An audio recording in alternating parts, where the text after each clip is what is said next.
Welcome into the Ballin' Out podcast. I'm your host, Jordan, here with Russell B. Right, baby. How you doing, buddy? Pretty good, man. How you doing today, Jordan? Oh, buddy, if I was any better, I'd need a twin. So you and I were talking earlier today, and we realized that we goofed up. We've been kind of pre-recording some episodes, and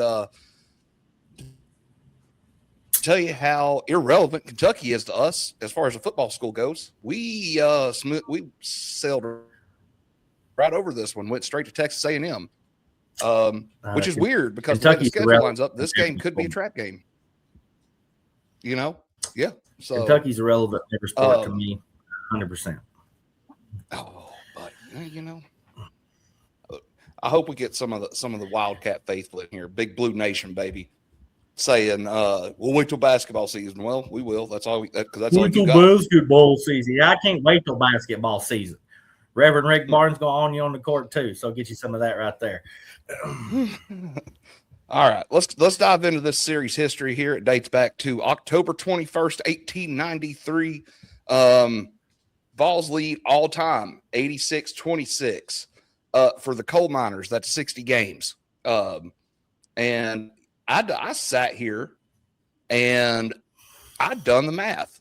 Okay. 60 games.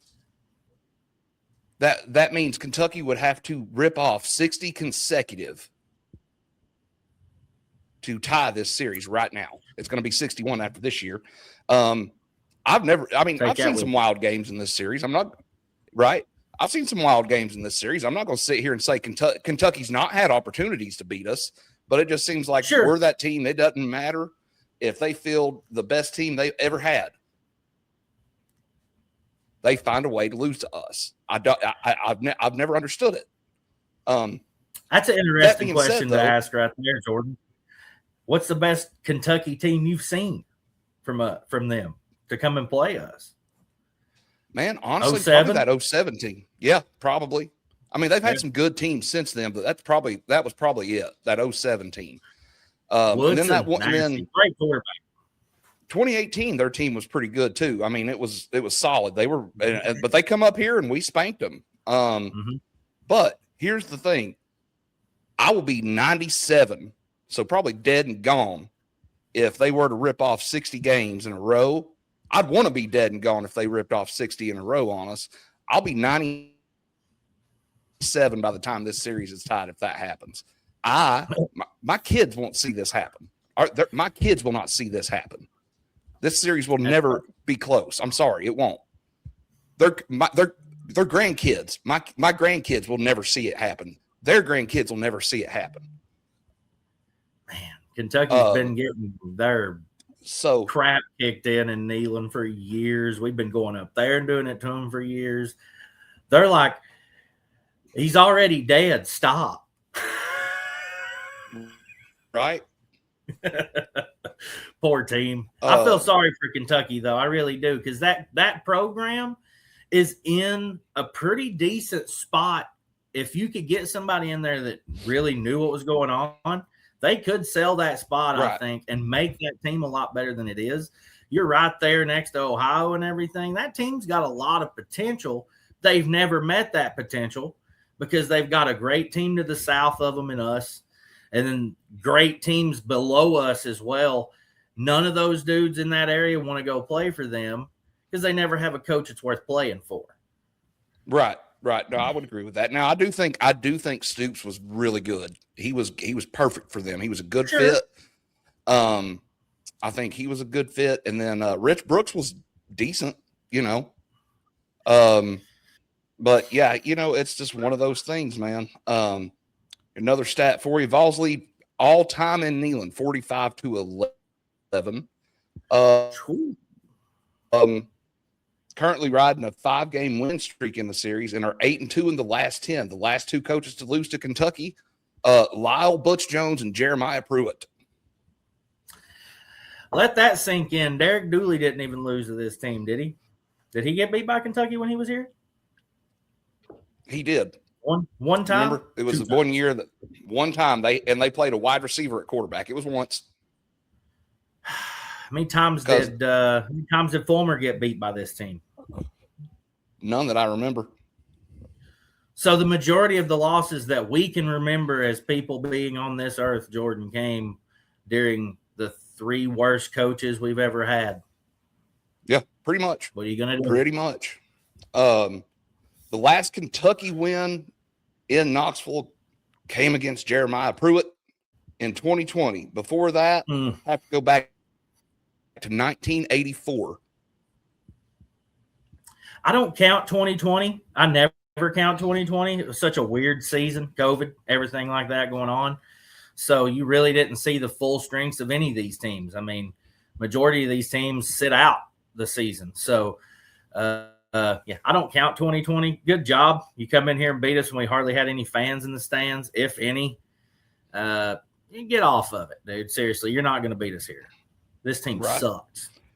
So don't get me going like I was on South Carolina. I'll let them have it. Oh, go off, King. Let's talk about the season coming up for Kentucky, the schedule.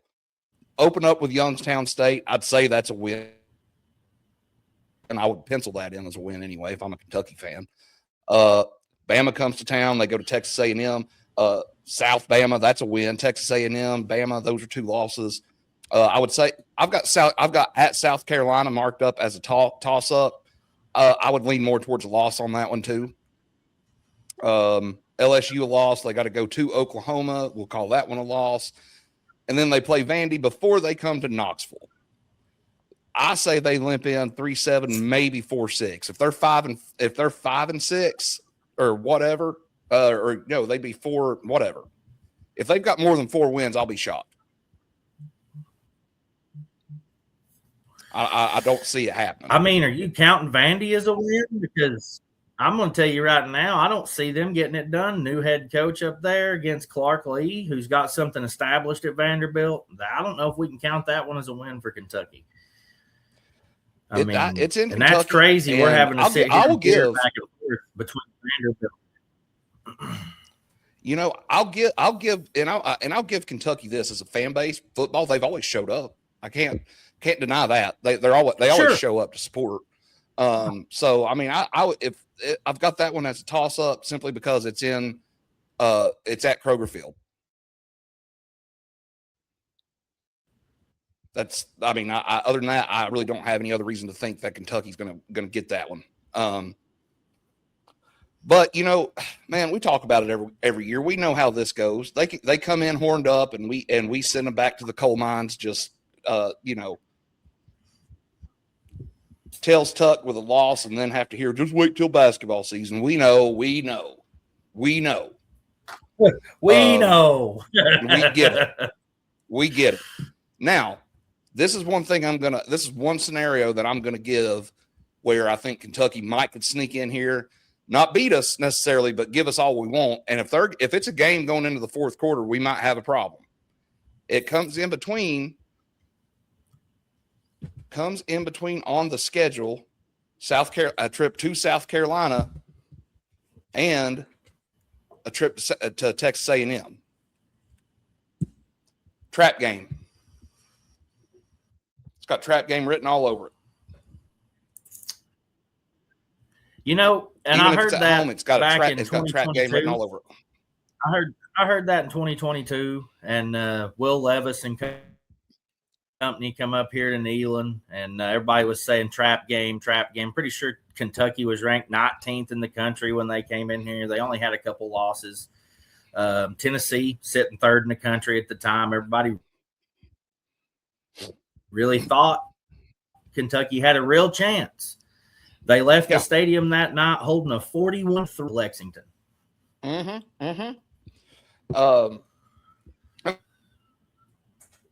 not saying that's what's going to happen, but it sets up for that. It was not a fun and enjoyable time for them. No, it was not. It was a bad time up here. They didn't like it. Me and Swan, one time going down the street back to Market Square, saying, "Hey, how's that L taste?" To most Kentucky fans, they hate it. Right. Oh, they hate losing us. It don't matter what it is, and you'd think by now they'd be used to it, at least in football. Now, next question: what are we playing for at this point?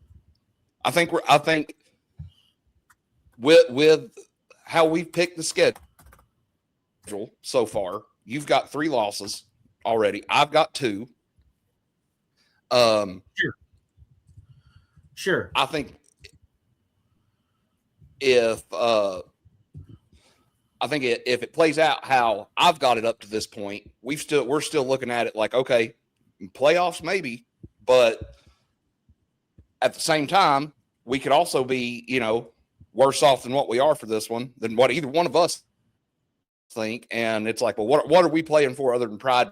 Maybe a good bowl game, but the bowl games don't really matter that much anymore. I mean, they matter, but they don't. So I don't know, man. I don't know what to think. I don't know. I think coming into this game, we're still playing for something meaningful. I really do. Even with the inside of the room here. Anyway, you coming in, even with 3 losses, I still think you're playing with something meaningful here. I do. I don't know if it's a playoff berth with 3. I do think it's probably a really good bowl game we're playing for. I don't think it's just pride. I really don't. Kentucky is, I hate to say, they're going to take the L in this one. I don't see it happening for them. I don't see them beating us. There's no statistical data that I've seen from that Kentucky team, besides a couple of moronic idiots on a podcast picking them to go like 9-3, 10-2, 8-4 this year. That would even say, "Oh yeah, they've got a chance." The only people I've seen give a chance are homers. Though, they did get a good quarterback this year, and that's one thing they've been lacking. He's a solid quarterback, so I don't know, man. I don't know. We'll see how this sets up, because a good quarterback can be the difference. I mean, we've seen it here. A good quarterback's the difference in at least 2-3 games. You can out-talent somebody with a game manager if he's a game manager. You know what I'm saying? Yeah. Somebody with a little bit more talent is going to be the difference in winning a game or 2 back there. So, all right, buddy. That being said, what's the score? Sure. What's our score prediction here?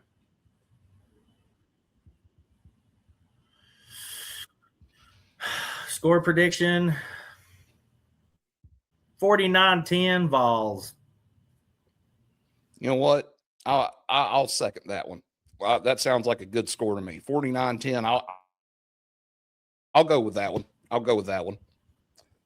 That being said, boys, let's put a bow on boys and girls, whoever's listening, Big Blue Nation, all that. We're going to put a bow on this one. End it how we usually end it, and go damn Vols. Go damn Vols. Back to the coal mines.